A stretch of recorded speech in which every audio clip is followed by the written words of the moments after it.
Welcome everyone to the Wilmette Institute's webinar. And today we are very pleased to have Filip Boicu speaking on the topic of, can we talk about the incipient field of Baha'i education?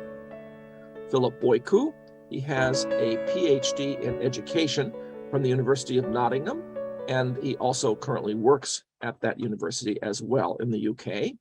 He's a reviewer for the International Journal of Educational Development, works in the field of higher education, is concerned about how digitization, financialization, the Sustainable Development Goals, and curriculum building can be redirected to respond to issues of world order. He's also currently exploring notions of a conceptual framework for Baha'i education. And in that particular light, he wrote an article on Baha'i education in a recently published book called The World of the Baha'i Faith, which came out through Routledge. Congratulations, Filip, for completing that chapter. And he will be basing his talk today partly on that chapter, but he also wants to go beyond it. So I will now turn over this program to Filip. Filip, welcome to the Wilmette Institute's webinar, and thank you very much for joining us. Hello, everyone. I'm very happy to be here with Rob and Wilmette and with you. As mentioned, this webinar will expand on the chapter on education from the collective volume, The World of the Baha'i Faith, which was edited by Robert Stockman, and which has 51 chapters on various key Baha'i topics. This was a major undertaking, and Rob deserves a lot of credit for leading this process to completion. The chapter on education was co-authored with Siamak Zabihi Mogadam, a brilliant Baha'i historian and a wonderful human being. He has also presented at Wilmette on Baha'i history, and his webinar is one of my favorites, so I highly recommend it. This presentation has two parts. The first part sets the context for the rest of the discussion. Some of the topics here are: what is education? What is Baha'i education? What is the importance of theory and of models for theory building? And what are some of the ways in which we can look at science and religion? In the second part, I will briefly look at the theoretical models, theoretical sources, and the curricula of three distinct Baha'i educational projects: FUNDAEC, the Foundation for the Application of Teaching of the Sciences, the Anisa Model, and the Baha'i Institute for Higher Education. Many of the categories I will use and the observations I will make are for the purposes of opening up a discussion. Nothing is basically set in stone. I would like to dedicate this presentation to a Christian friend of mine who passed away in her university years, Daniela Poloshan. Dana was preoccupied with what prevents us from and what advances us toward attaining being. So, what is education?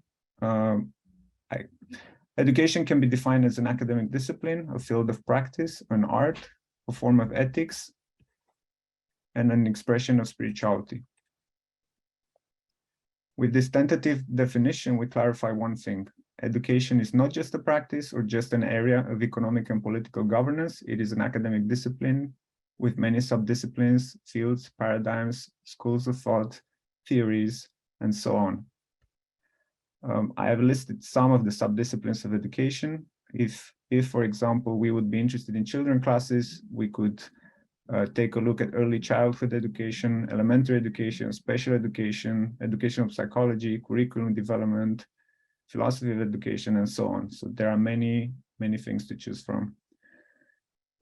We have defined education as an academic discipline, but what is the specific nature of this discipline? And this is quite contested. Gerd Biesta highlights two main traditions: the Anglo-Saxon tradition, which basically states education is not a basic or autonomous discipline, but an interdisciplinary field that draws on other disciplines such as psychology, history, philosophy, and sociology. In this tradition, education is a field which requires no theoretical synthesis. And the continental European tradition, which sees education as an autonomous discipline with its own forms of theory and theorizing. and with the key concern being the process of becoming a human being. The Western-based reality of the discipline of education is therefore mixed, both autonomous and not. Where does this leave us? As an autonomous discipline, education must constantly produce theoretical synthesis that focus knowledge from many different disciplines onto problems specific to the educational field. This leads us to two observations. First, that the emergence of Baha'i education depends on contributions in other Baha'i fields of study, such as Baha'i hermeneutics, Baha'i philosophy, Baha'i psychology, Baha'i ethics, Baha'i law, social sciences, history, and so on. The second observation is that it emphasizes the fundamental importance of theory and of models for theory building. As with an actual building, a theoretical structure that has only been given little thought in the planning stage and which does not therefore have a solid foundation will either eventually entrap us because of its lack of scope or will collapse if we try to add more complexity. Before educational practice or educational action takes place, therefore, the key issue is establishing what the educational theory behind it should be. How does educational theory get formed? This is a complicated subject, but if we oversimplify things, from the academic disciplines, this can be through reliance on one academic discipline or subdiscipline, or on one school of thought, or even on one main thinker, or ideally through reliance on a multidisciplinary approach, or it could be on reliance from a particular philosophy. A theory of education is either derived or synthesized that can then inform curriculum, pedagogy, evaluation, and even the administrative system, as described in the diagram below. I've tried to give this a different portrayal. So the question is, when you engage in educational practice, do I have this in my educational practice? And the other point to remember is what happens if we do not develop Baha'i-inspired fields of study, then we cannot derive a solid theory of Baha'i-inspired education.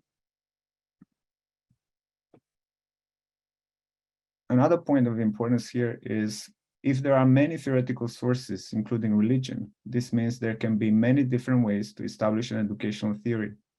The issue then becomes of what specific model for theory building is being employed to formulate an educational theory. Are we going to rely on tradition, how things have always been done, on a single subdiscipline like neuroscience, a particular discipline like psychology, a particular branch of philosophy, say analytical philosophy, or a particular religion?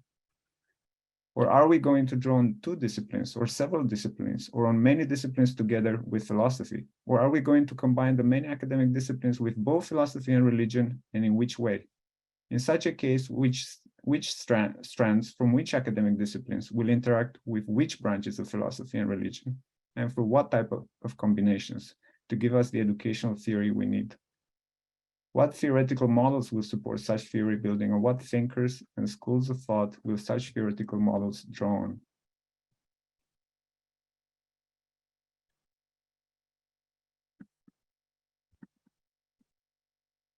Before proceeding with the analysis of the three educational,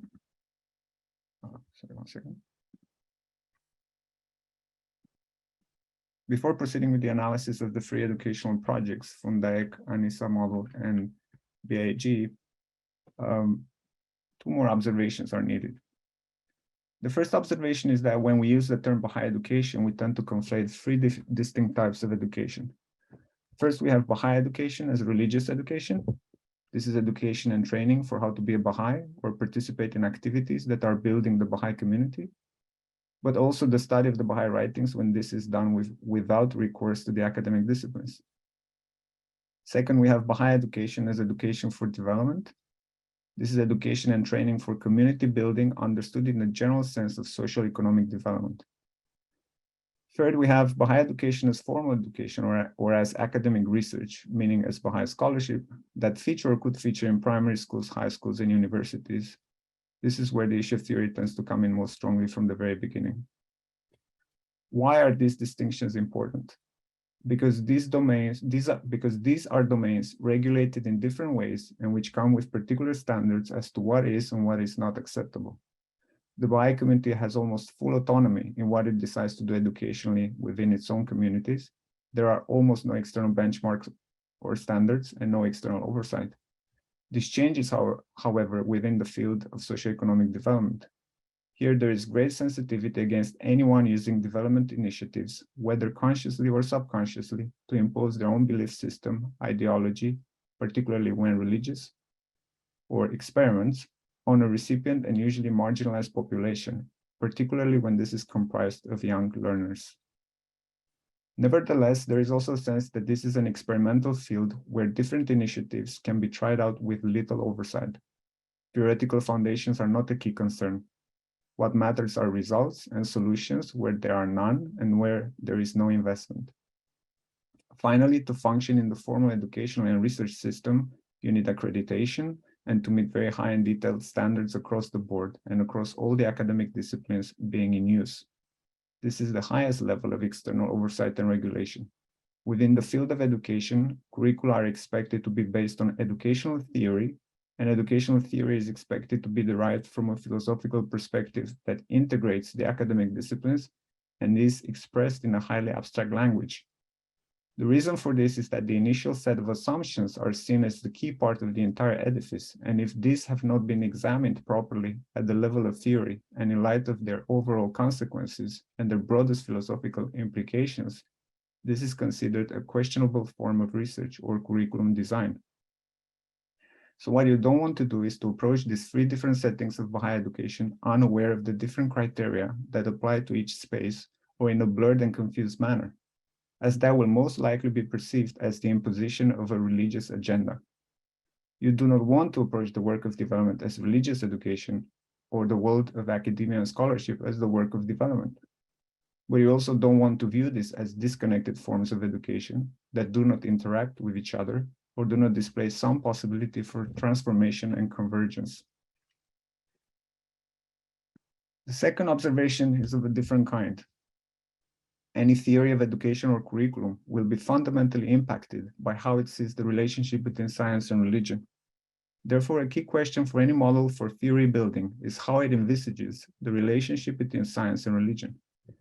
Here, I would like to introduce Jan Barber's fourfold taxonomy of conflict, independence, dialogue, and integration. This is based on two of his books, When Science Meets Religion and Religion and Science.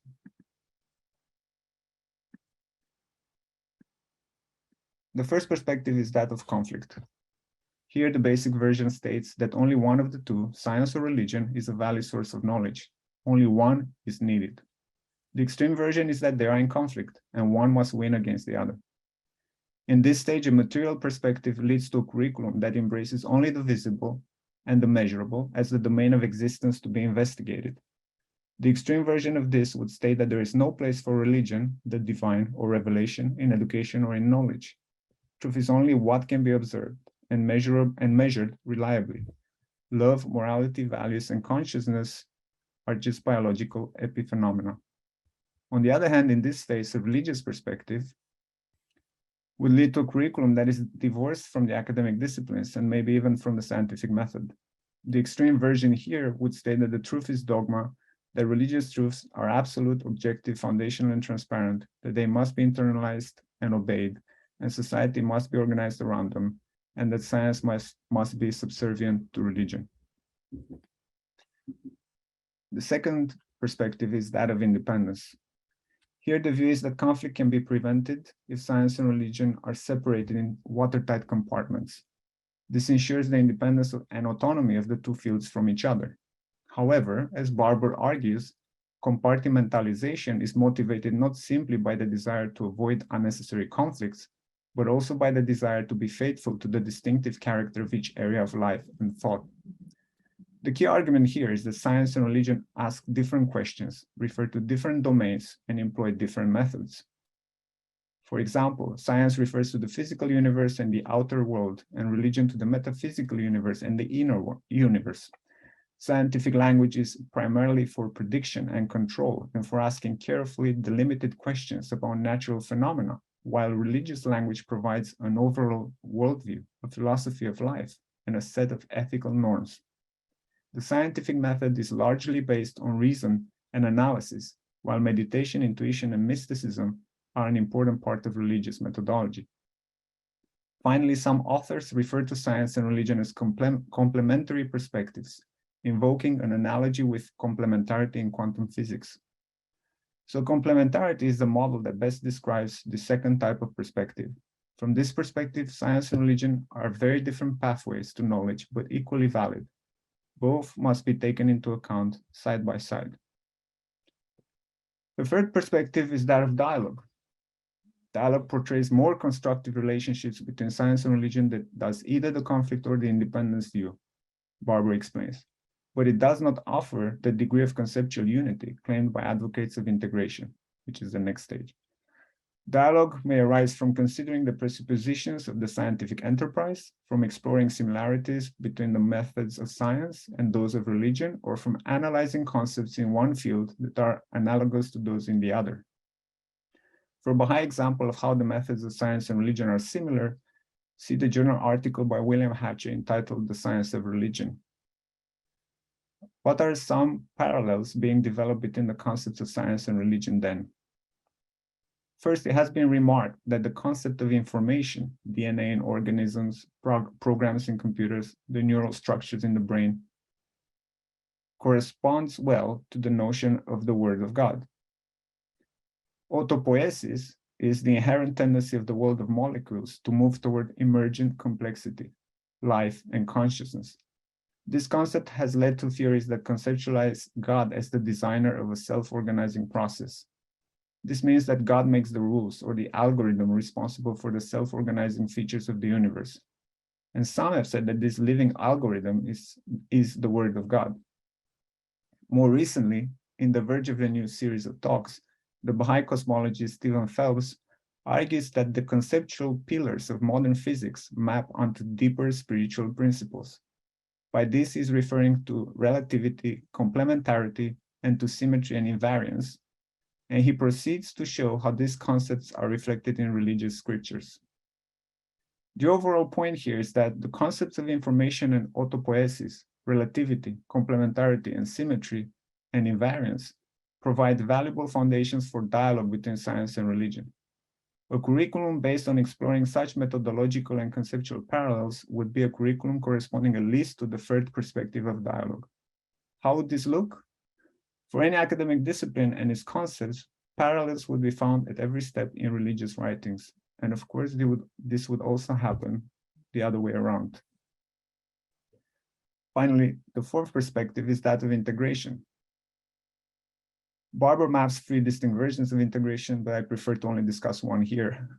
This he entitles systematic integration or systematic synthesis, a term that refers to the articulation of a metaphysics. Metaphysics is the search for a set of general concepts in terms of which diverse aspects of reality can be interpreted. An inclusive conceptual scheme is sought that can represent the fundamental characteristics of all events. Metaphysics as such is the province of the philosopher rather than of either the scientist or the theologian, but it can serve as an arena of common reflection.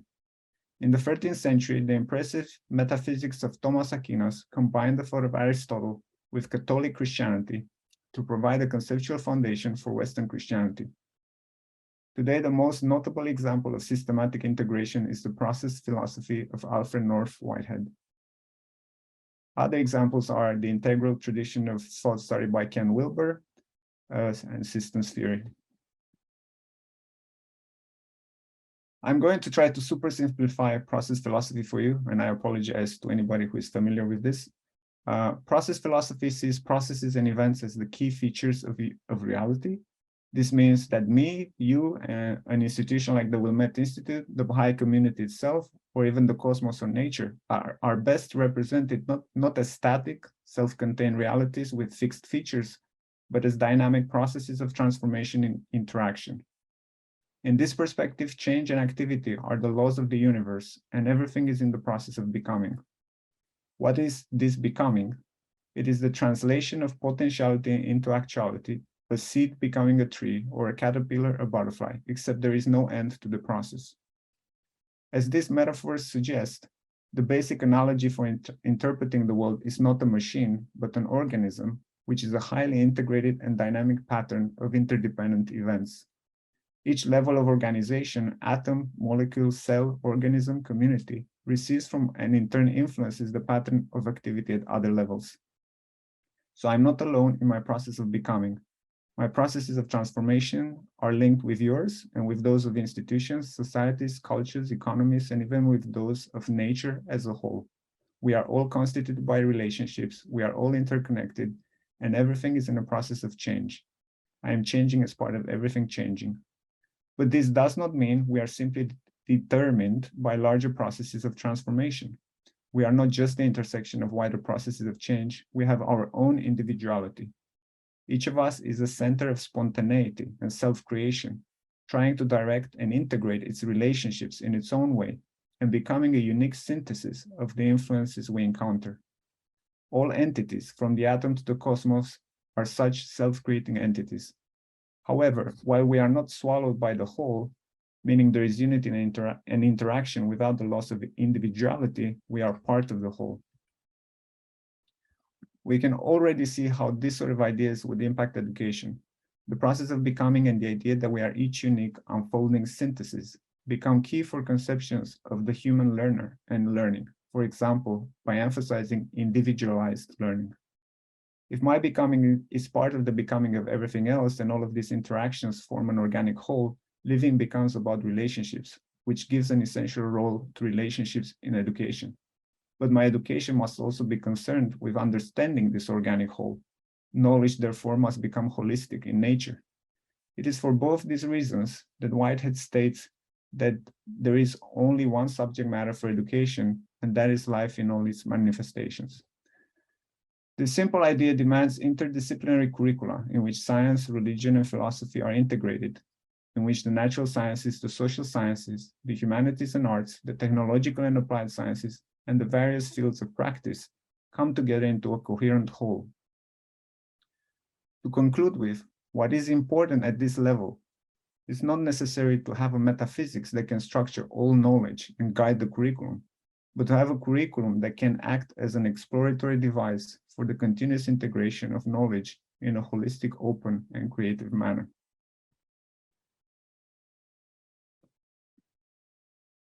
Why is this taxonomy of Jan Barber important for theory building or curriculum building? Although historians of religion have shown that his taxonomy cannot capture the complexity of the historical interaction between science and religion, which is way more complex. So although they have shown that, no form of curriculum building could exist without utilizing similar categories.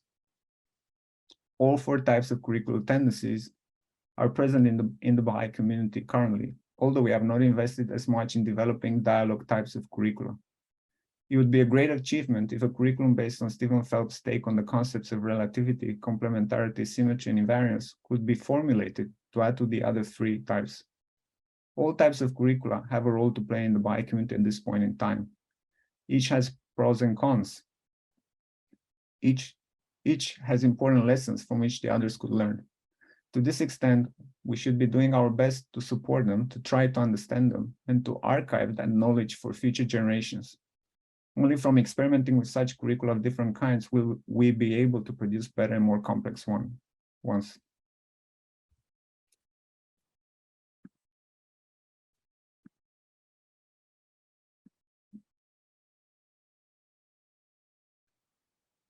So I'll start out with FUNDAEC.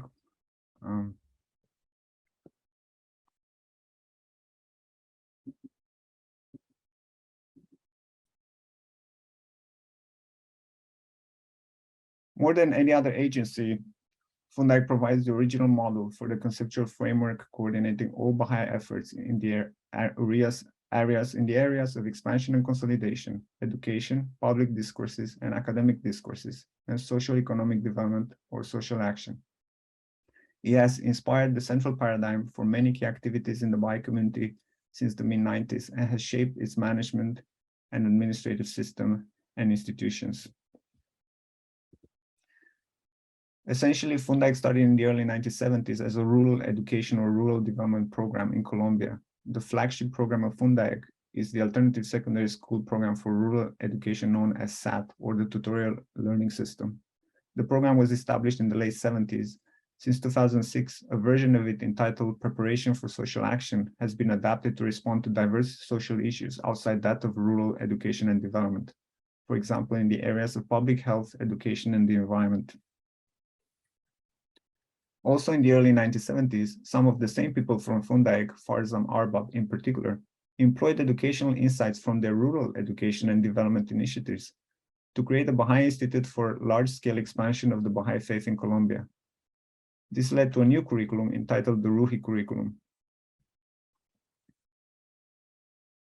The Ruhi curriculum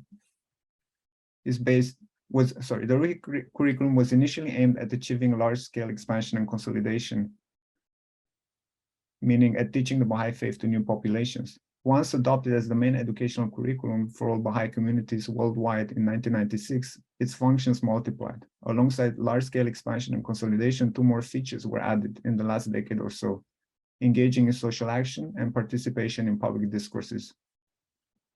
Over the years, the Ruhi curriculum has unfolded into a main sequence of courses comprising 15 books, this sequence revolves around the 3 features mentioned and also includes materials for children's education.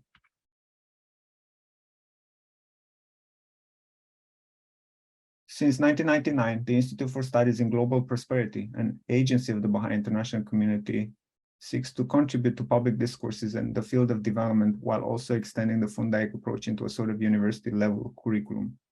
Starting from 2007, ISGP has been running training seminars for university students, graduates, and young professionals.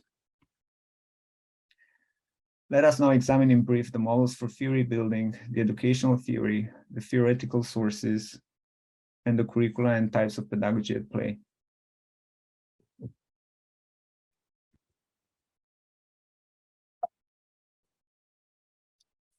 The FUNDAEC model for theory building is based on the view that science and religion are complementary systems of knowledge and practice that are each constantly evolving.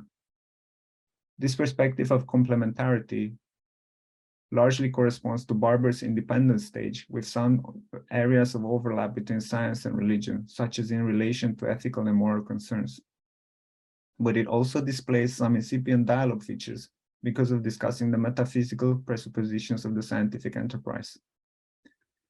FUNDAEC is an agency that has specialized in rural education or rural development. So what we are talking about here is Baha'i education as education for development.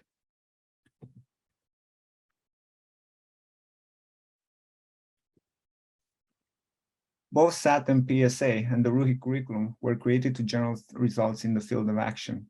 Explicitly developing a theory of education was not a key concern until much later. The Ruhi Institute has not subscribed to a particular educational theory, nor has it pretended to contribute to the formulation of a Baha'i theory of education, we are told by the Ruhi Institute in 1991.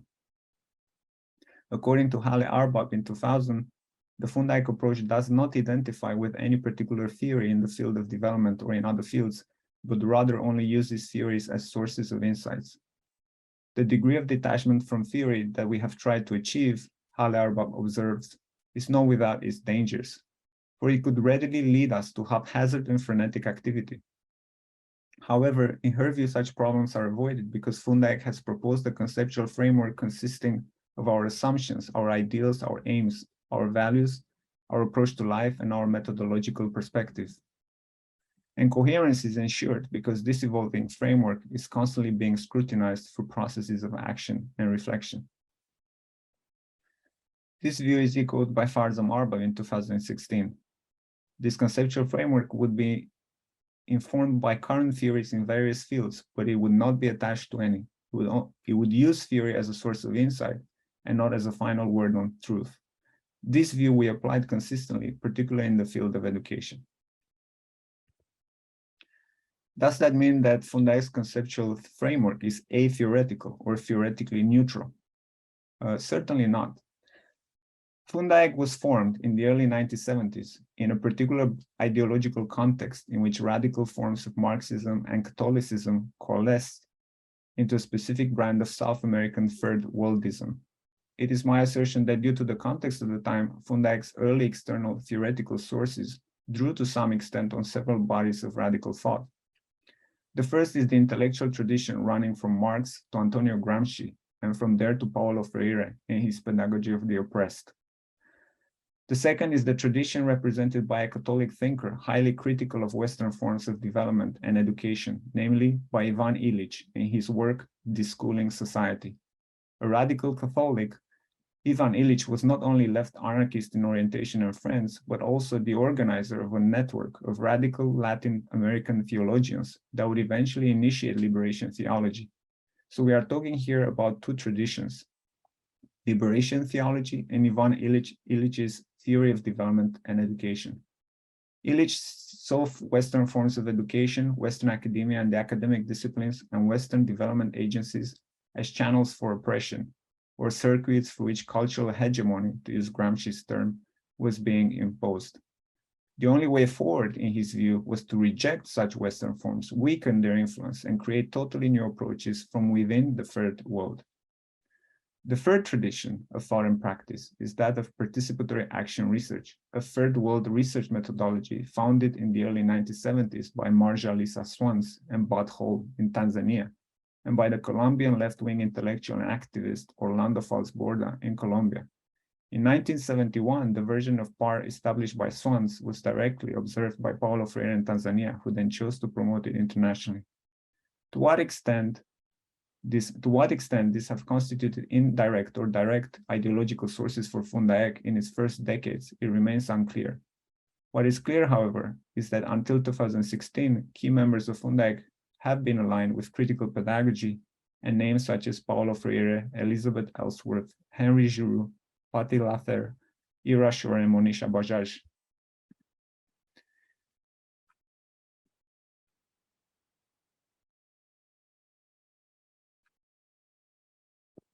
In 2016, Farzam Arba says that the conceptual framework put forward by FUNDAEC has finally received the theoretical and philosophical ground it needed through the work of Sona Farid Arbab entitled Moral Empowerment in Quest of a Pedagogy.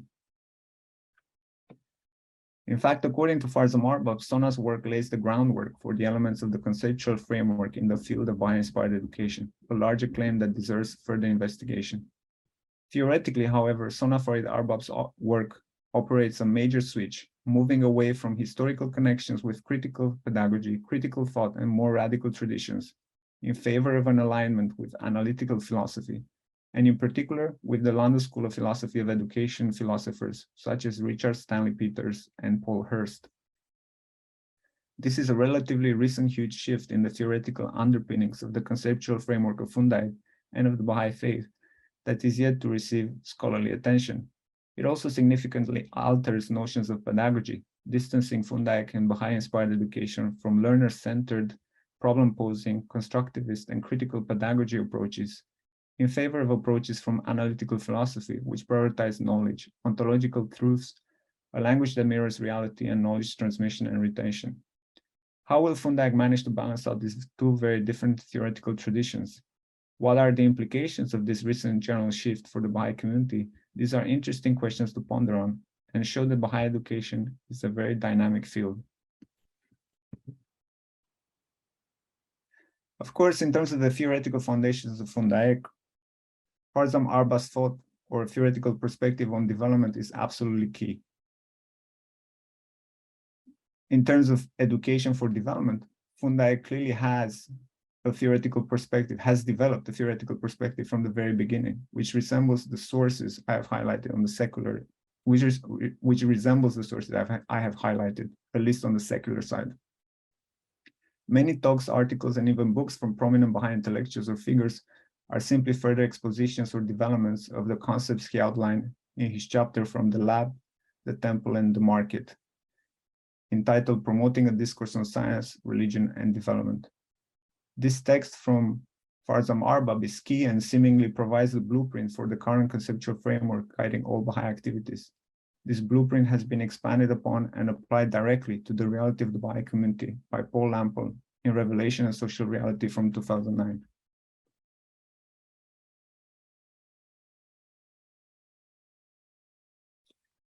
Let us now turn to the issues of the curriculum.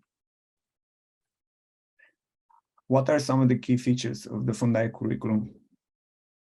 First, the perspective of complementarity, which states that religion and religious language should be given its own independent and equally valid domain next to science. Here, the religious element is asserted in two ways. Spiritual principles and spiritual qualities are emphasized through direct quotations from the Baha'i writings or from other sources. In SAT, these are asserted indirectly as moral principles and moral qualities. In PCA, they are more directly asserted. In both programs, spirituality is given a central role in the curriculum for the notion of acts of service to the community. This is derived from the concept of service to humankind associated with the Baha'i principle of the oneness of humankind. The two, so spiritual principles and spiritual qualities and the acts of service, the two are linked for the notion of community service capabilities. Developing community service capabilities becomes therefore the core of the entire curriculum, as shown by the diagram on capabilities. The second very interesting feature is that this curriculum is not directed to the needs of the individual, but to the needs of a particular, so not primarily directed to the needs of the individual, but to the needs of a particular collective community.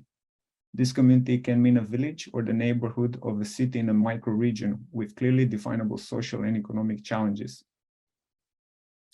Third, the key organizing category for the curriculum is the notion of capability, but this is determined in connection with the needs of a specific community. This notion of capability differs from the general notions of Martha Nussbaum and Amartya Sen, and also from the learning outcomes of competency-based curricula or outcome-based curricula. In particular, the Fundayak capabilities are constituted from diverse elements: skills, assimilated information, the understanding of concepts, and then attitudes, habits, and spiritual qualities. All this interacting and generating meaning in the context of action in the community. There are three types of capabilities that relate to the moral dimension of the path of service. I would describe this as moral capabilities that relate to actual acts of service designed to meet the program's aims. I would term them service capabilities, and that ensure the transmission of the intellectual heritage of humankind. Here I would call this knowledge capabilities, and these include these clusters that you see in the diagram. So mathematical capabilities, scientific, technological, and language and communication capabilities. These would all be knowledge capabilities. And then I guess on this diagram, the moral capabilities and the service capabilities are included in the community service capabilities, because in the Fundayak curricula, action is the expression of spirituality. It's a very pragmatic take on also on the notion of capability. I don't have time to give examples about this more.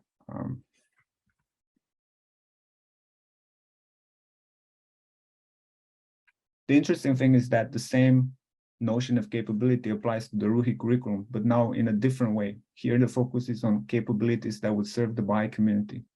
Here, some capabilities revolve around acts of service to the community, like devotional gatherings and children's classes. Some around knowledge capabilities, like knowledge of the covenant, about the history of the Baha'i Faith, and some around administrative capabilities, like how to consult, how to serve on an area teaching committee, and so on. To these have been recently added those of participating in social action and in public discourses. However, it might be wrong to think of capabilities primarily as individual characteristics of the curriculum. In 2004, Farza Marba pointed out that the Ruhi materials were created to develop the capabilities of communities expressed through the growth of clusters. And I quote, "The acts of service treated in the main sequence of courses then are intended to set in motion a process that will lead to the sound development of local communities, whereas envisioned in the 5-year plan of clusters. A plan of growth for the cluster is, in some sense, embedded in the sequence of courses, a fact that by now must be apparent to you. From this angle, the main aim of Ruhi as an educational program is therefore growth, expansion, or entry by troops. This is confirmed by one of the IGP materials, which state that perhaps the most important capacity that the Ruhi materials are designed to cultivate is the ability to participate in learning how to advance the process of entry by troops. So we can see that to some extent, because this Ruhi curriculum is a human training resources program which seeks to address the needs of the community while highlighting expansion and consolidation, and because the curriculum relies exclusively on excerpts from the Baha'i writings or from Baha'i agencies, so without recourse to the academic disciplines, this could be considered an instance of Baha'i education as religious education, to which, however, participants from all ways of life and backgrounds are welcome. However, recent changes suggest an initial opening both towards Baha'i education as education for development and towards Baha'i education for academic or public discourses. In this setup, how to integrate all these types of education within the same theoretical framework becomes a key challenge.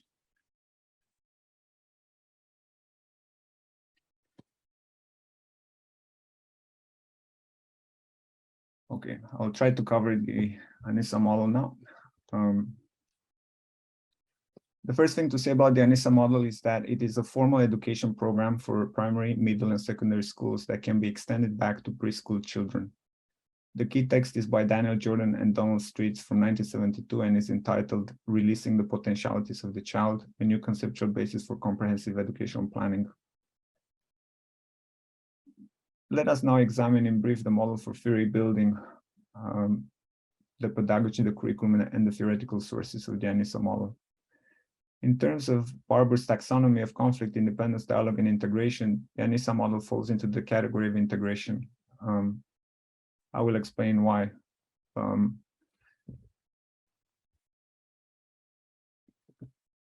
The theoretical model can be summarized in three steps that succeed each other. And these are the steps taken by Daniel Jordan. Step one is starting the conceptualization and design of social structures and processes from the question of human nature. So Daniel Jordan starts by asking, what is the essential nature of human beings? How dare we create a lesson plan for this child? He asked, when we don't even know him. Step two is he succeeds in building a research methodology aimed to continuously extract the most up-to-date knowledge about human nature, human development, and the nature of the learner from all the academic disciplines and in combination with the religious, artistic, and philosophical traditions of the world. And step three is integrating the resulting insights and information into a coherent theory about human nature that could guide education. And effectively, this means building a theoretical model. So what is the theoretical model that has resulted from this methodology?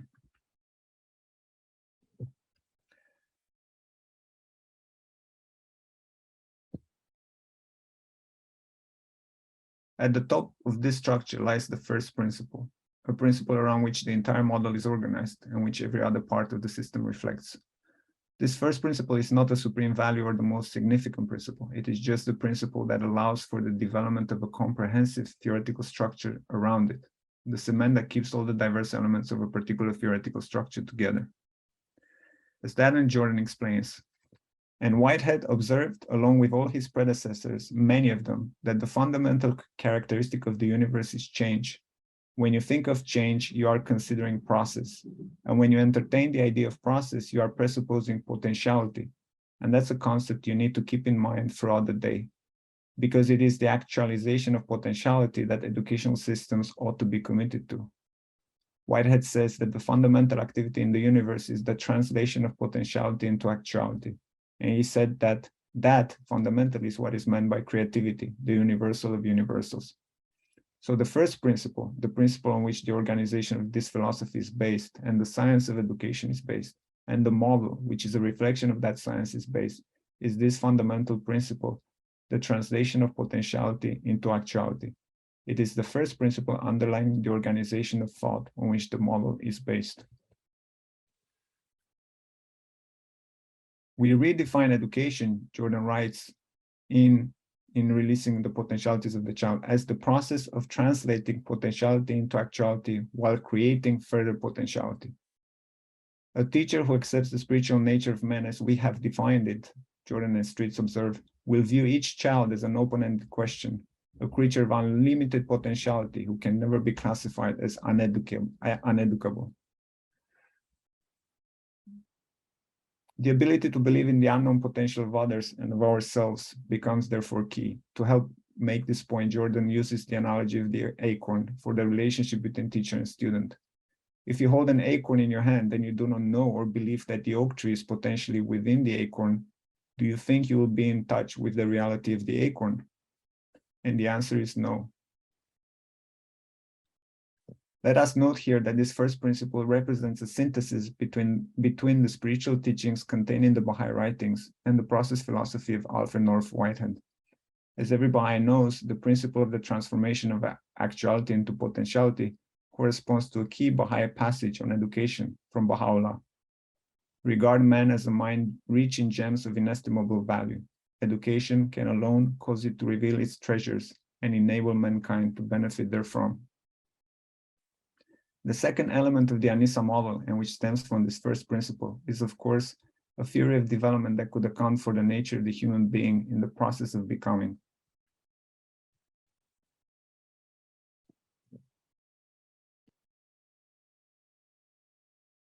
The theory of development of the Anisa model is too complex to describe here, but it basically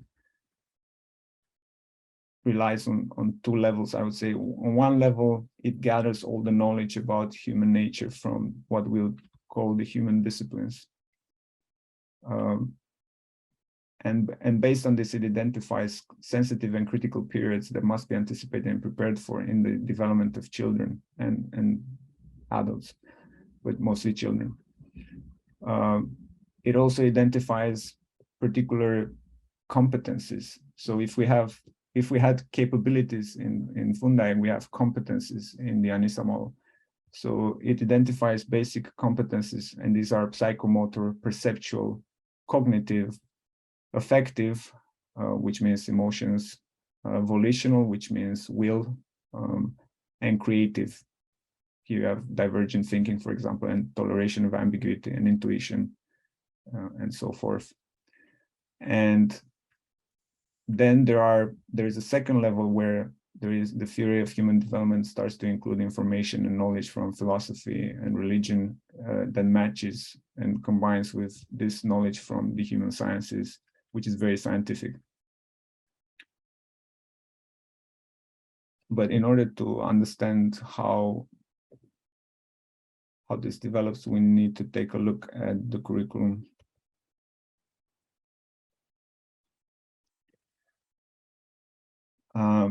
It helps to read this diagram from the bottom up. And here I will just quickly want to touch on a few innovations here. One key innovation clearly is the fact that so the curriculum is structured around three environments. One is the physical environment, and you have, this is the environment studied by science. Then you have by natural science. Then you have the human environment, which is studied by social science. Then you have the unknown environment. And the unknown environment is really an interesting innovation, because this unknown environment it relates to the ultimate concerns of existence, or the ultimate unknowns of the universe, and to the yearning of every human being to find their place in the cosmos. And the idea is that developing such assumptions about the ultimate unknowns is essential to human existence, because it leads to the construction of ideals for individual society and cultures. And as we contemplate these ultimate concerns, we identify ideals that we feel we can strive toward, and this then allows us to take action in the direction of fulfilling our destiny, which means actualizing and expanding our potential. So the unknown environment is key in identifying ideals and also values that can and value system, and that can value systems that can guide us, motivate us to fulfill our potential, to actualize our potential. This is one very important innovation. The other innovation is the definitions that it gives to. So in this domain, in the unknown environment, art and religion and spirituality and aesthetics and creativity become key. And as these subjects were being marginalized in the curriculum at the time, this constitutes an attempt to return them back to the curriculum and give them a central position. For religious values and attitudes, the example that Jordan gives are faith, and faith is defined as the process of forming and sustaining an orientation to the unknown, which eventually culminates in an active set of ultimate concerns. Reverence for life, an integrated set of a different one is an integrated set of assumptions about the unknown environment related to ultimate concerns, which may transcend reasoning but not oppose it. And this is also described as the formation of a belief system, an acceptance of death as a natural part of life, and meditation reflection on the purpose of life and its relation to personal destiny. These levels, we also have higher order competencies. So these are more complex competencies that are combined. They are made of the other basic competencies like psychomotor and cognitive and so on that I've described earlier. And here, moral development, moral competence, I want to touch on because it's how it's defined. Moral development is described as the acquisition of virtues, and the function of moral competence is threefold. One, to enable one to relate to other human beings in a way which draws out or facilitates the release of their potentialities. Two, to stimulate the reciprocity such that others help to draw out one's own potentialities. And three, to sustain a social order in ways that release the potentialities of the society as a collectivity.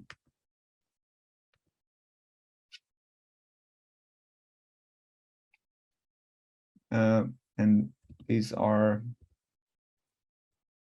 the sources, some of the sources. It's hard to classify the sources because there are so many depending on which discipline they were investigating, because they were studying a number of disciplines at the same time, but the basic ones at the philosophical level are Alfred North Whitehead in his key books, Louis Mumford, The Transformation of Man, Julian Huxley, Knowledge, Morality, and Destiny, and some of the humanistic psychologists, Maslow, Rollo May, and Carl Rogers. In curriculum, you have the American kind of big names in curriculum from the 1970s, from Bouchon, Brunner to Fauché, McDonald, and Tanner. From a Baha'i perspective, of major interests are the integrative research methodology used, the first principle identify, which could form the first principle of Baha'i-inspired pedagogy, the theoretical model developed for integrating science with religion and philosophy, the resulting philosophical scientific language, integrating the languages of science, religion, and philosophy, and the integrative concepts that result from such integration. See the new definitions given to spirituality, faith, moral competence, religious values, and so on. Finally, the key achievement is the curriculum that integrates science and religion through a paradigm that draws on process philosophy and the writings of the Baha'i Faith.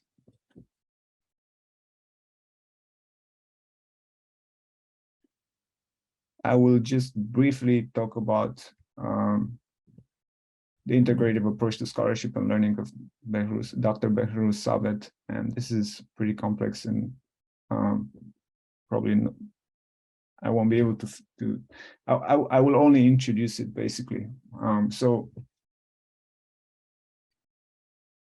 this model was implemented at London International University in the early 2000s and has shaped the core curriculum, which is part of the curriculum at the Baha'i Institute for Higher Education since 2006. The key text is a 2009 pages unpublished manuscript from 2002 entitled Baha'i Education: A Conceptual Perspective. And I will just talk about the context in which Dr. Sabet starts to think about his integrative approach. And the context is that in which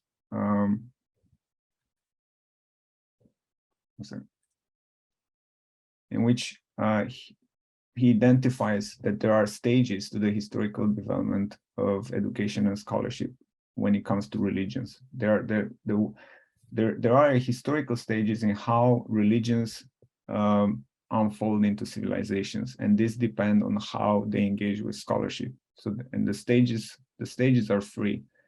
In the first stage, this model for education and scholarship is inherent as a potential force in the teachings of the religion, but it's still a nucleus that hasn't yet been developed. And in that first stage, the essential subject matters of education are the teachings of the religion, and the scriptures and the assorted key writings are not connected to the existing contemporary disciplines and arts. Sciences are basically external to the religion. Gradually, this changes, and the new revelation enters into a dialogue with the outside world and other branches of knowledge and philosophy. And here, new subjects are formed in this stage, and a broader understanding is being developed for intercultural communication. At the first stage, the religion becomes conceptually and numerically significant and capable of bringing in the outside world, reinterpreting it, and becoming the foundation for a new system of knowledge. And then he gives the same example of Thomas Aquinas and St. Augustine, and also of the Islamic dispensation, which has gone through these three stages.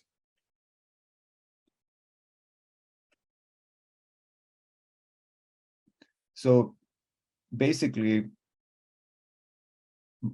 Sabet adds to this model by saying that the new model of knowledge or civilization is not only contained in the nucleus of the Baha'i revelation, but is also actively crystallizing in the scientific, theological, and philosophical knowledge of the surrounding environment.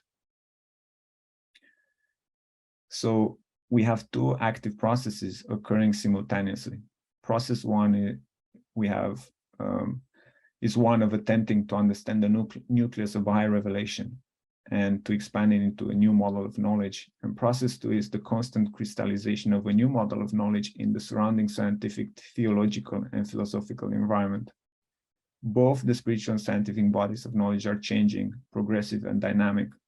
This being the case, Sabet suggests that both processes should become linked up in their common quest for a new model of knowledge and civilization.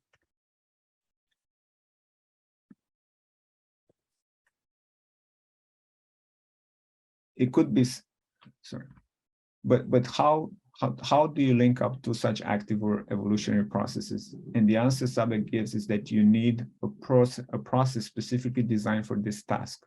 And he calls this an integrative approach to education and scholarship. And I will just make this point and then stop this here, although I can continue a bit if anybody asks me more questions about it later. So the final point here is that when you think of how you open the nucleus of religion to the academic disciplines and the core of knowledge of the outside world, you normally think of, let's have some conceptual parallels, let's explore similar concepts, let's have one thematic area from the Baha'i writings and try to follow it in other disciplines. Now, Behru Sabet has a very different view here, and he basically thinks that you should try to connect the nucleus of the revelation itself, not some concepts, not some thematic area, indirect and constant feedback. You should ensure that this is in direct and constant feedback with the core of knowledge across the academic disciplines. And this becomes a very difficult topic, because how do you prepare the nucleus of revelation, which has not yet constituted into comprehensive philosophy, to interact with the already developed core of knowledge in the surrounding scientific and cultural environment? And here he has 4 steps. First step is he proposes a set of incipient philosophical considerations regarding the key concepts and propositions that could organize the internal domain of a religion into the philosophical framework of a knowledge system. This is pretty much like saying, if the Baha'i Faith needs to look at itself and study itself and understand itself, what kind of synthesis of ideas within the universe of the Baha'i teachings would be found? And here Sabet proposes some initial propositions. The second step requires preparation for interacting with the knowledge of the outside world. You need to understand the core. What is this core of knowledge of the outside world? How do you represent it? And how do you develop an integrative study both of yourself and of this outside world? What are the integrative mechanisms that allow for the articulation of a systematic relationship between the teachings of the Baha'i Faith and a multidisciplinary core of knowledge and practice in philosophical and scientific domains? Third, Sabat advances this discussion by proposing specific subject areas for an integrative curriculum that correlate the teachings of the Baha'i Faith with the scientific and philosophical traditions of our time. This constitutes a sort of initial syllabus for integrative studies, and it's very interesting, but I cannot describe it here. And fourth, Sabat brings all these ideas to fruition by proposing an adaptive integrative curriculum that could explore the emergence of a new paradigm of knowledge based on the union of the spiritual and scientific traditions of humanity. This has been described in the Rulich chapter paper.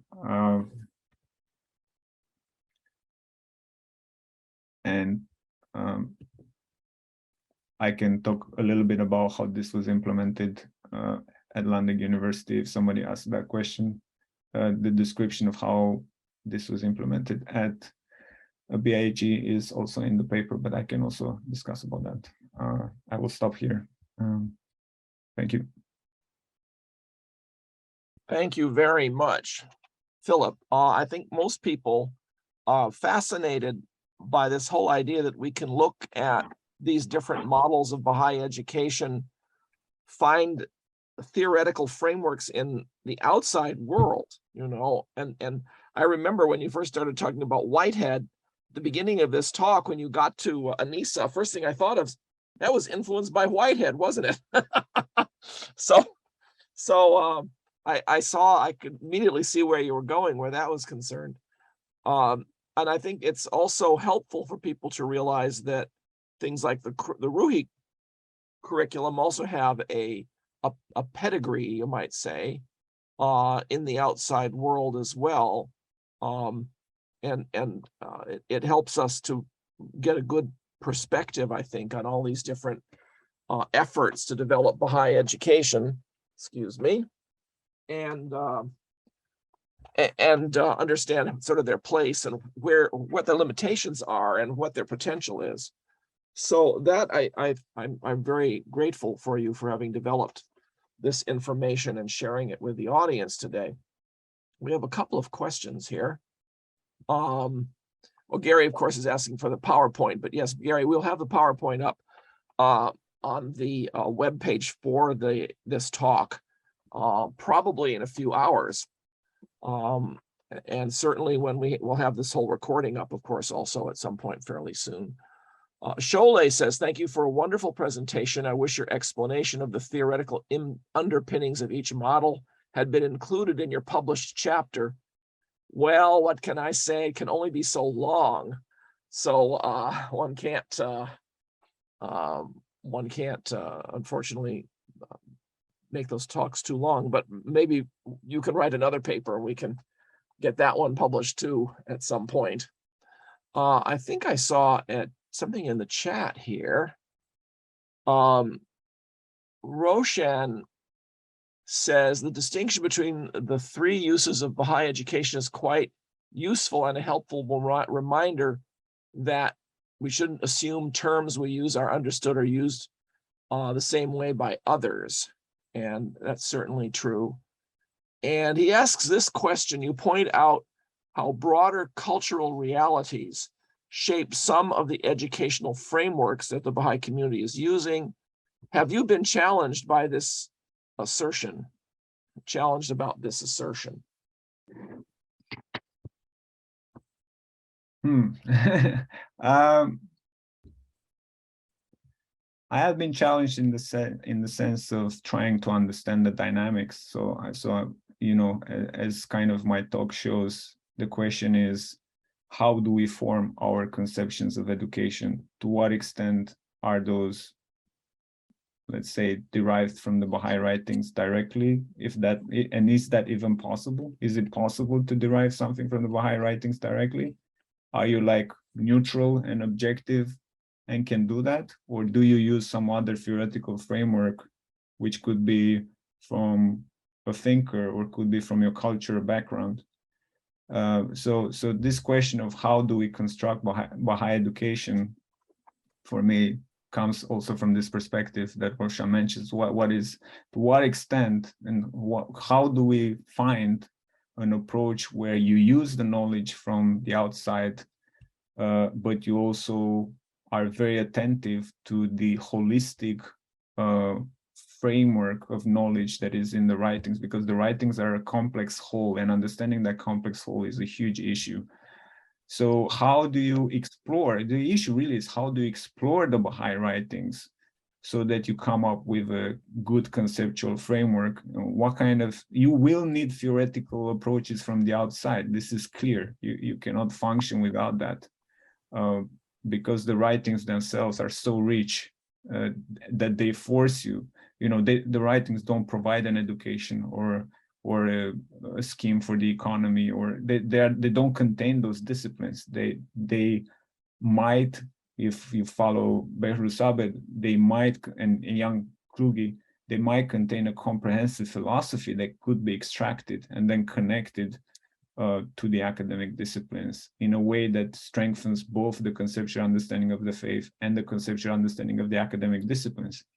And what my paper is my presentation was kind of saying is, we are in, and this is what Behrus Abed is saying through his model, we are kind of in the second stage of opening up and trying to understand the Baha'i revelation with the help of the academic disciplines, and the other way around, to understand the academic disciplines in the outside world through the prism of the Baha'i concepts and the Baha'i teachings. Sorry, I hope this answers. So yes, I have been challenged, because I think that at some point we tend to embrace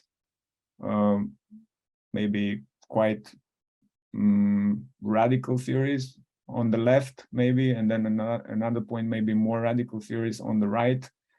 And that tends to happen because that is maybe the general climate at that particular time. Is the climate is very strong in that direction, and we tend to not be able to transcend that so much, and we kind of respond to it. So the culture of the time, it starts to become quite essentially how we form our conceptions of education, and we should be theoretically more capable, stronger in our theoretical identity, to resist this sort of constant pull and push of the outside world. That's very interesting. An anonymous attendee asks, did those who developed liberation theology, Freire, etc., envision their model or approach as being implemented in non-rural educated areas? I'm sure you would have, but I can't comment on that as I don't have expertise in that area. But some of those thinkers while many of them had to do with rural education, they also were very serious critics of industrial development and modernization in the West, and were interested in developing societies in the third world that were industrial and urban, not only rural. So I think to some extent that would have definitely been the case, also because it relates to Catholicism and the Pope, and it's also, I mean, it's an issue of how you decentralize religious identity as well, and democratize it. So that can happen in the urban areas as well. Another person asks, how does the participatory learning approach advance Baha'i education? I would say there are two parts to the answer there. One is that it has already advanced it a lot. And the reason that has happened is because we have adopted this from the 1970s. So this, if you read the documents of the Baha'i Faith, you'll find plenty of references to participatory approaches. And right now in the ABS, participatory approaches are very seriously considered in research methodology. And this is a very strong discussion that has been going for many years.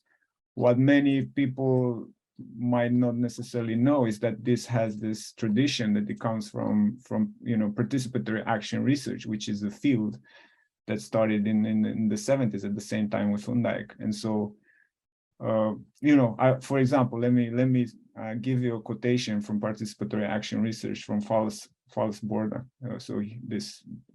He says in his book, PAR is an innovative approach to economic and social change, which goes beyond usual institutional boundaries in development by actively involving the people in generating knowledge about their own condition and how it can be changed. PAR requires a strong commitment by participating social scientists to deprofessionalize their expertise and share it with the people, while recognizing that the communities directly involved have the critical voice in determining the direction and goals of change as subjects rather than objects. So here, if you think of universal participation in the Baha'i faith, which is a concept, and this whole idea that communities should determine their direction of development, and that academics should kind of deprofessionalize their expertise, all these ideas have been present in the Baha'i community. And also, if you think of Farza Marbat and how FUNDAEC started, he basically deprofessionalized his expertise by forming the Rural University Initiative, in which he was doing just this, connecting with the local people and creating a different type of university, local university for them.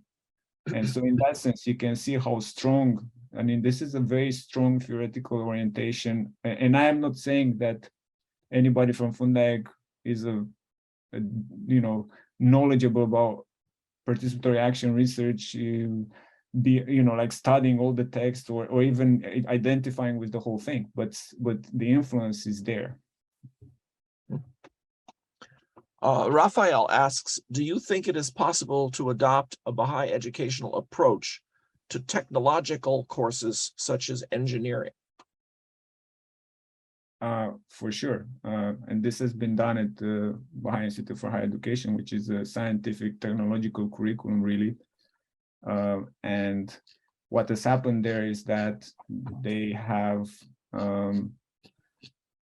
combined, so basically, and this is in the paper, so they have combined the kind of study of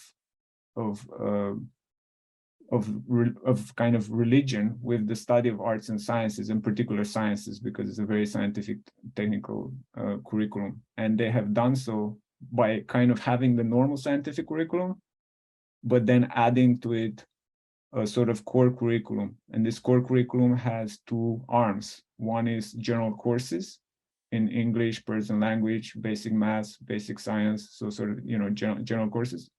And then the second level has interdisciplinary core courses in the liberal arts tradition inspired by Baha'i ideas. So here you have a mixture of liberal arts courses, but which are, at the very academic level, also contextualized within Baha'i interpretation. So that you have the history and philosophy of science, the history of ethics, the appreciation of arts and beauty, general course in world history, in epistemology, and a great books course that draws on critical texts from literature, history, religion, and civilization. So the core curriculum is quite a simple innovation, but if you do it well, it's so effective because it creates, so suddenly I was just studying maths and physics and technology, and then I also now have all these other social sciences, history, arts, to the degree that I can have a kind of integrated perspective of all this general human knowledge. And that's really, really essential to identity. So and it has, it does come with religious concepts in how the whole thing is set up, not with like doctrines or whatever values necessarily, but just like in how it's set up. That, for example, the oneness of humankind, so everybody issues of justice, equality of men and women, all these things form part of the curriculum. This you would not know if this is religious or not necessarily if it's there, right? So in terms of structure, it has the Baha'i perspective. And also, I guess in the courses on books, on great books, you might be able to study, I guess, Kitab-i-Khan or some book like that from the writings. Yeah, the ethical framework for any course, it seems to me, has to be a Baha'i framework. You can't teach an engineering course and, for example, put women down in the course who are taking the course. Would be a violation of the Baha'i principle of equality of men and women. And there's no shortage of women who've experienced exactly that problem in the past in the sciences. Well, for BIHE and also for Landic before, I am quite familiar with some of these courses on ethics, and it's basically like teaching ethics in the university, in any Western university. You are teaching ethics that way, but you are careful in how, you know, in the kind of perspective and the organization of the curriculum, and which kind of ideas and concepts you kind of emphasize more than others. Mm-hmm. And that has, you know, it's supported by a Baha'i perspective on ethics, but without being dominant. You also have dialogue and difference of opinion and different opposing theories to what the Baha'i position would be, because you need to know those. Oana has this comment: Dear Philip, very complex, your presentation. So in my understanding, the core of Baha'i education revolves around the recognition of the truth, that is, the recognition of the manifestation of God and all the laws edicted for the well-being and evolution of humanity. As a Baha'i, we strive towards a divine civilization based on the greater and lesser covenant of God.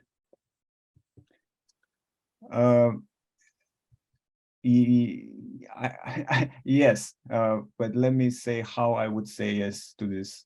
So yes to this would be something like this from a Baha'i perspective. You know, one of the first thinkers to talk about how there is one mind that is actually in control of kind of expressed in all reality, that all reality is actually a mind. The first thinker to kind of do this was Anaxagoras. And so like the first kind of concept that predates the concept of God, of something like God, is this concept of Anaxagoras. And so in that sense, if we are talking about the word of God or the will of God, and this word or will of God is described in the Baha'i writings as two things. One, as the religious revelation, the text, the religious text, and also the spiritual forces that come with it, I guess. But also is also expressed as the structure of reality. So the will or the word of God is nature. So if you have this definition that basically all the revelation and all nature, all that exists to some extent is a reflection of this mind, of this divine will or word of God, then in that sense, everything you study, you are studying the divine. You don't need to, you know, you don't need to go and study the divine that is located in some way. Everything you study, if you have this perspective, you are studying the divine. So in that sense, I make an argument in the paper that one of the key principles of Baha'i education might be that the study and trying to study the word of God or the primal will, but expressed not as a religious notion, but as this very expanded curriculum. So if you have a curriculum that integrates all the human sciences, that means you're studying all of reality. If you're studying all of reality, you are studying the word and the will of God. And of course, that has to include religion as a domain of study. Yeah. Helga asks this: current frameworks are predominantly influenced by European or Western traditions. This in itself poses limitations, and the Baha'i Faith is for all of humanity. How can we be sure that thinkers from all diverse cultures and indigenous populations are represented? That is a fantastic question. And the way to do this is really to start with the curriculum. So when you design a curriculum, you have to ask, okay, have we taken the necessary steps to make sure the experience of marginalized peoples and communities is not missing from the curriculum? are we leaving anybody out? But on a broader scale, when you develop, for example, associations for Baha'i studies, or other research institutes or universities, if we're going to develop Baha'i universities more than we already have, are you going to be able to balance it out between East and West, North and South, be able to say, you know, the way we do with like temples and houses of adoration? Are you going to be able to match this and have like maybe different forms of scholarship in different geographical areas? Because if you don't have that, then definitely the tendency would be to have kind of Western-based theories shape things. However, I mean that is, to some extent that is obviously the case, but to some extent that is also not the case, because if you think of the tradition I had just highlighted of Ivan Illich and Fundayak, which is really from this kind of South America, not North America, if you look at that, there is quite some distrust that Western academic forms and Western development works for the rest. And there is quite some desire to have a sort of more people-based and third world-based approach to that.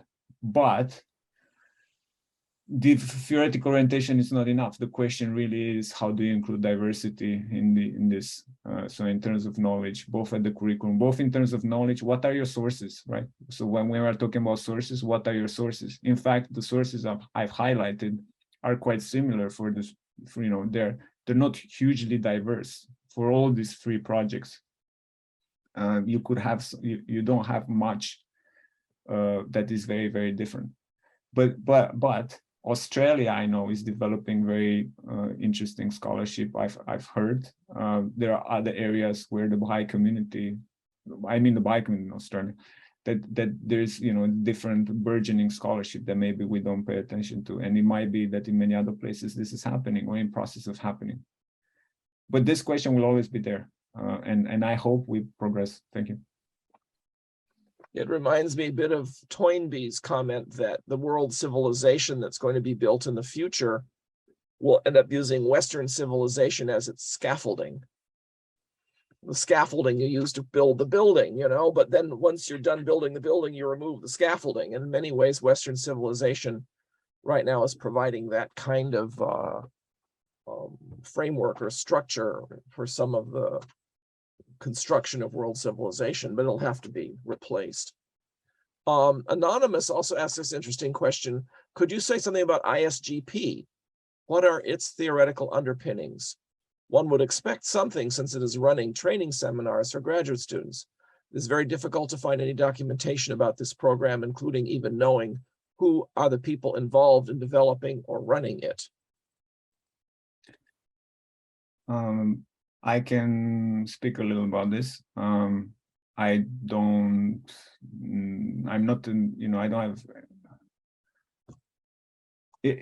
I don't know it as much as the other modules, as the other topics that I've covered, basically. But I have some direct experience. And so based on that and some other experience, I would say that, so we can think of both of them. So the ISGP sequence of courses seeks to extend the Ruhi and Fundayak approach to the undergraduate and postgraduate levels of higher education, which is what was mentioned. In a sense, the courses also fulfill another role because they are kind of, they represent the highest levels of administrative training and accreditation in the Baha'i community. So that's also a fact. Both seminars are basically developed by ISGP or FUNDAEC based on ISGP or FUNDAEC's materials. In my experience, the graduate seminars are, at least in part, an attempt to correlate the Baha'i teachings with key thinkers from the academic disciplines. This is something new. It's a new level to like the whole thing that I've described with FUNDAEC and all. It's like the next level to Ruhi in a way, and the next level to some of the FUNDAEC programs. Statements from the Baha'i writings are studied, then similar concepts from different academic thinkers are introduced. For example, the theory of justice of John Rawls features heavily in exploring the Baha'i notion of social justice, and the principle of the oneness of humankind. And this is so because, as ISGP tells us, the justice is a question that needs to be pondered in our hearts, but to understand that we also need to benefit from the ongoing exploration of the subject in moral philosophy, law, and in many other fields of the social sciences. So basically, you see, this is an opening, is where you are opening channels of communications with the academic disciplines, but this also comes from the paradigm of education as development and education as religious education. So it is a process, and it's complex. But I think this kind of postgraduate ISGP approach is a very exciting development, although it's in an incipient phase. And I hope this sort of approach is extended to the ISGP undergraduate seminars, which are different in my view.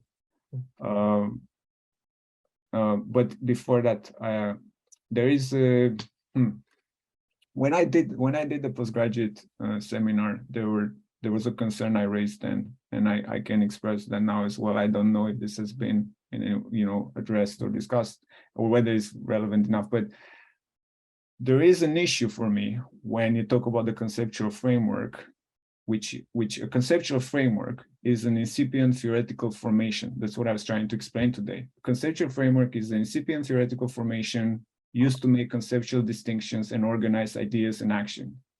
It's a theory, basically.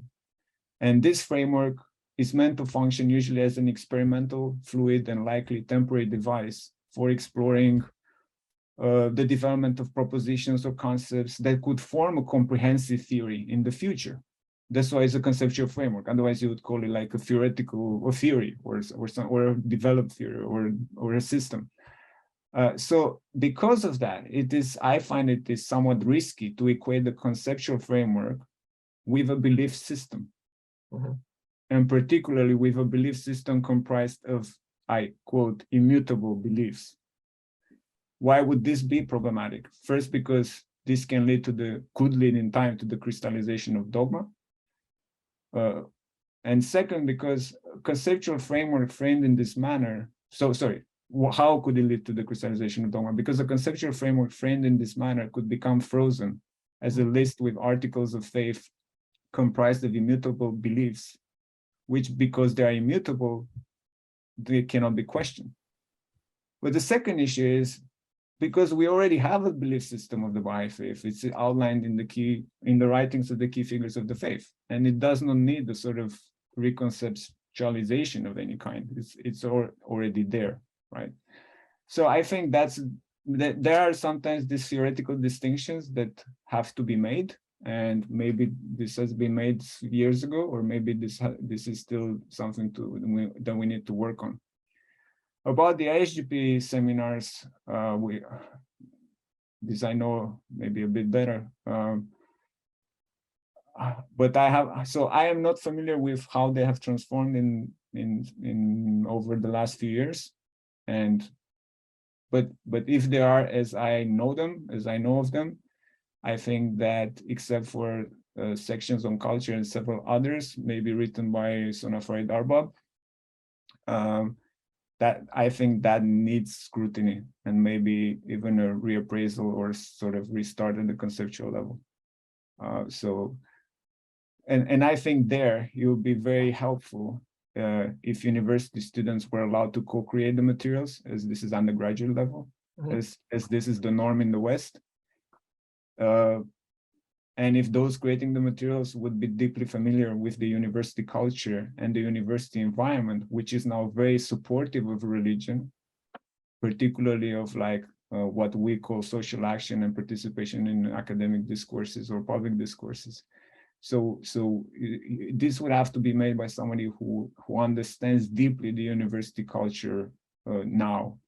And also, as mentioned before, you would have to make sure the experience of marginalized people and communities is not missing from the curriculum. This is essential if we are trying to speak about oneness of humankind and justice and all these things. So that is my little take on it. But also keep in mind that this is very exciting and also very important, because these programs are going to be key to the 9-year plan.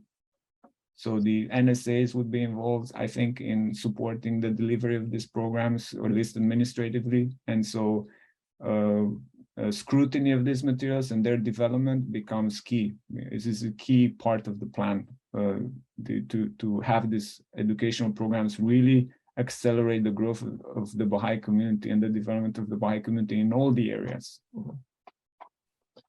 That kind of leads to another question, which is also by some anonymous attendee rather. What are the advantages and disadvantages of having a program universally implemented by the Baha'i community, such as Ruhi, versus a program such as the Anisa-inspired personal transformation program, which was not being universally implemented?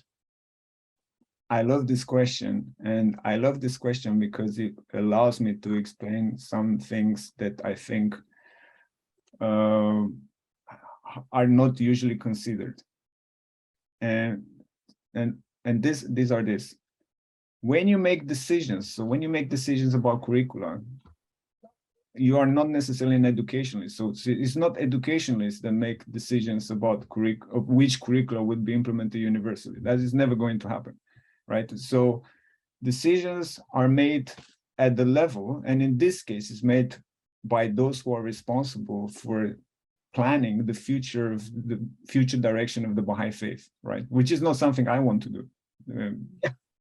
So it's a huge responsibility. Somebody has to make some decisions there, and those decisions have to be pragmatic. For example, the Fundayak model is a model that is not as complex as the Anisa model. It's not as demanding of the Anisa model.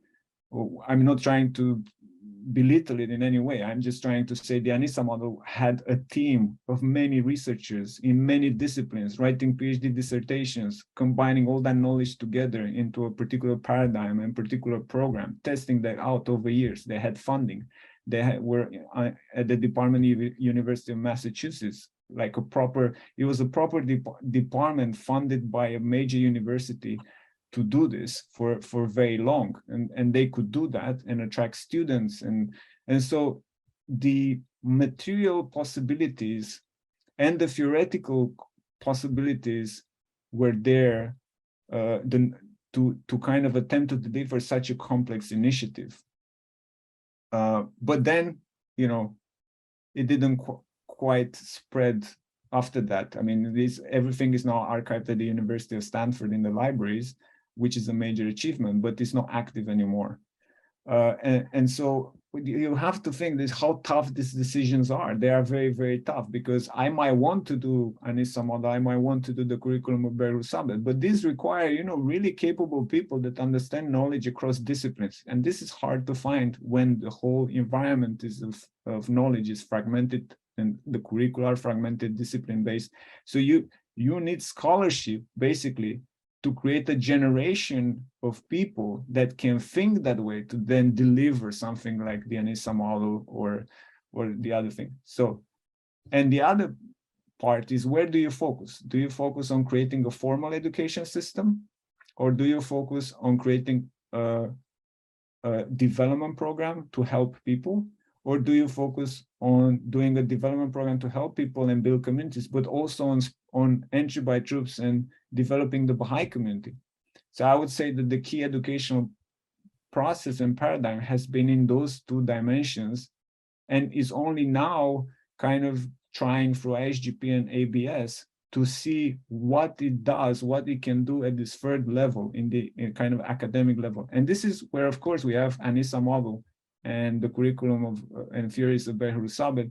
And this would be very helpful at this point if ISGP or those who go into this direction use all these different options. And that's what I was trying to do in my paper, to say we have people in the Baha'i community that are very familiar or supportive of one of these models, but I want to say, let's think of them together.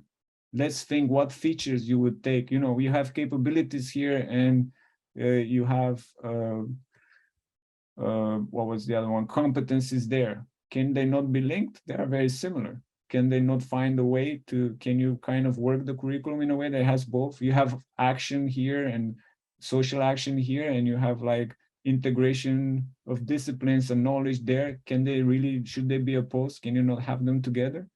So this is what I want to encourage. Can we think of them together? As an educationalist in the Baha'i community, you should know all these three curricula, these three types of theories, and work from them. I think that ends the questions, but I sort of have a question as well here. If you looked at book 13.2, it's got a framework for action. And the framework for action is essentially the pedagogical framework of the, the Ruhi materials. And it's very interesting because when I first looked at 13.2 and the framework for action, I thought, well, the framework for action is going to be the core activities. But I didn't understand the concept of the framework, because this particular framework talks about, on the one hand, the eternal verities of the faith, the immutable beliefs such as the oneness of humanity, the equality of men and women, the harmony of science and religion, the nobility of all people, eradication of prejudices.